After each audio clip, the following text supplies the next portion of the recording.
Even among the Afghan migrants already living at the camp in Calais, Mohammad Wali stands out. Tall and broad, with a huge cap-toothed smile and a blue scarf wound around his head, he seems full of energy, full of hope. He arrived here a week ago, he told me, after being evacuated from Kabul airport on a French military flight. Somebody said the airport is sealed, there are too many people there, he said. So I start the car, and I go there. I see many people in airport, children crying, women crying, Afghanistan is finished, please give me way to go to any country, not England or France, any country. Mohammad said he worked as a bodyguard for a political party, whose members were targeted by the Taliban, and that his boss advised him to leave. He said he then called his mother from the airport. She initially urged him to stay behind with his wife and 3 children, but eventually gave him her blessing to leave. I came to France and after 2 days my heart is broken, Mohammad Wali said. I have one small daughter, she's just 11 months old. I miss my children, I miss my mother. President Emmanuel Macron has said that more than 2,000 Afghans deemed at risk are among the people France has evacuated on military flights. Many more have been evacuated by other countries or are trying to leave Afghanistan by land. Aid agencies say they expect an influx of Afghans here in the coming weeks. But Calais has long been home to those fleeing the Taliban. They just don't usually arrive in France on a military plane. Mohammed's friend, Hakim, told me he fled the Taliban earlier this summer and traveled overland to Calais. Next to him, Kanki says he arrived here in France 6 years ago, after local leaders suspected him of passing information to the army.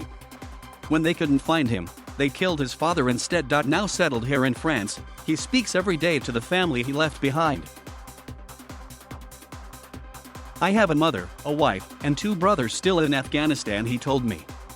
They are really scared. They can't go out, they stay in the house. They ask me what will happen to us. Kanki, 26, has promised his family that somehow he will bring them all out of Afghanistan.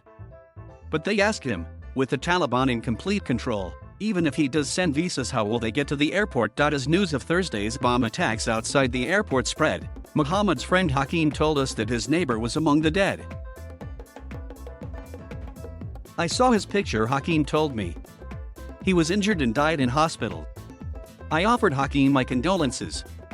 Well, this happens all the time in Afghanistan, he said. At the beach, Mohammad Wali watches the ferries cross the channel. Like many here, he wants to get to the UK. Some have given up trying and are claiming asylum in France. He spent 2 years there before, he says, and shows me his UK border agency ID card like a talisman. He's convinced it was this card that helped persuade French soldiers to let him on the military flight.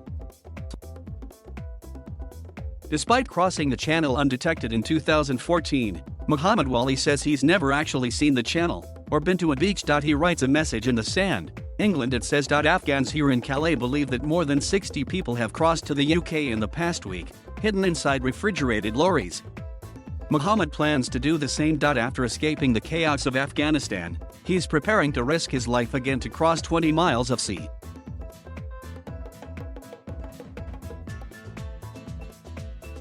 Thank you for watching. Please subscribe.